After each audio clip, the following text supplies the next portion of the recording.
because they are our future.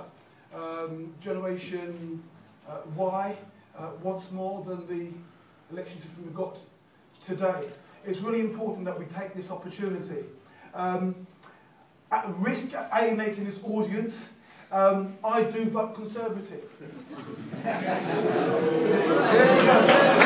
you go. But the important thing is that this is just not a party political thing. It's a cross thing.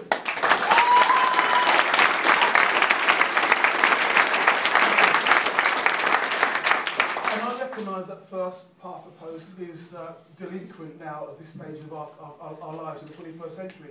It worked in the 1950s and pre then. It's not working now. We've heard very articulately from Andy and Emily and Amisha. Even Amisha saying she, like Generation Y, went on the net and had a look, and she saw the paucity of her vote, what it mattered. You heard articulately from the front there.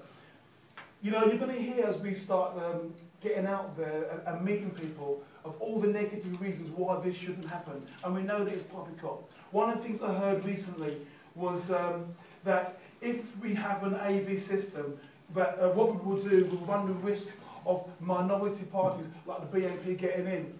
Never in a month of Sundays would the BNP get in. Yeah.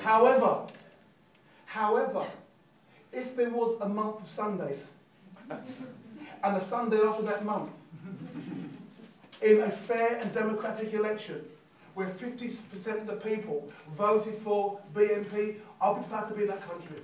Because here's the thing, democracy also has to have the unpackables. You can't just have it the way you want it. I don't believe BNP will get in, but I want to hear what the people have got to say, not what the politicians have got to say.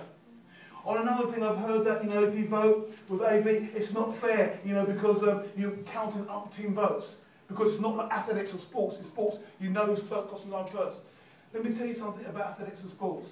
In athletics and sports, you have heats, you have semi-finals, and you have finals.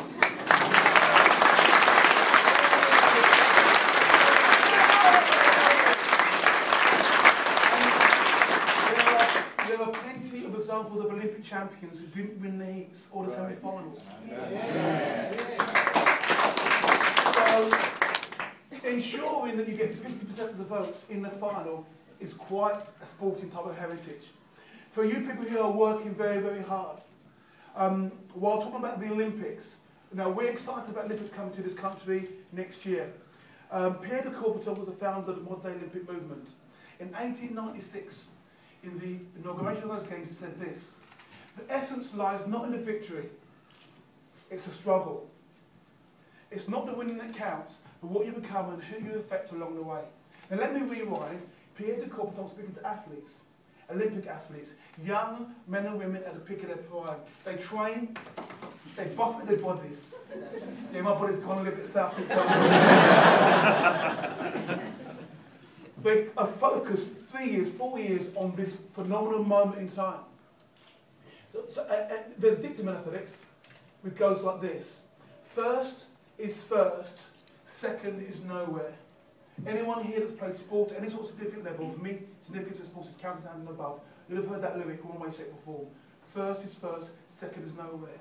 So pray tell, how can Pierre de Coubertin speak to men and women with that sort of mindset and tell them when it's not important? I'll tell you how. I'm sure you'll say to those young professionals, and just get into your arena with passion, pride and a can-do attitude. And you struggle and strive to achieve something farther and get great yourself, even if you did not achieve the goal. That working toward the goal, you affect not just yourself, but your teammates, and in this instance, maybe your country, not just for this time, but also for eternity. And so it's really important that we do engage with this moment. And you know what? You may not win. We may not win. But Teddy Roosevelt, I'm going to look, but Teddy Roosevelt said this. And let me just tell this poem. This is what he said. It was made into a poem. It was talk about victory and defeat. Teddy Roosevelt, the 26th American president, said this: in the arena, it's not the critic that counts, nor the one who points out the strong stumble, or the doer of deeds could have done better.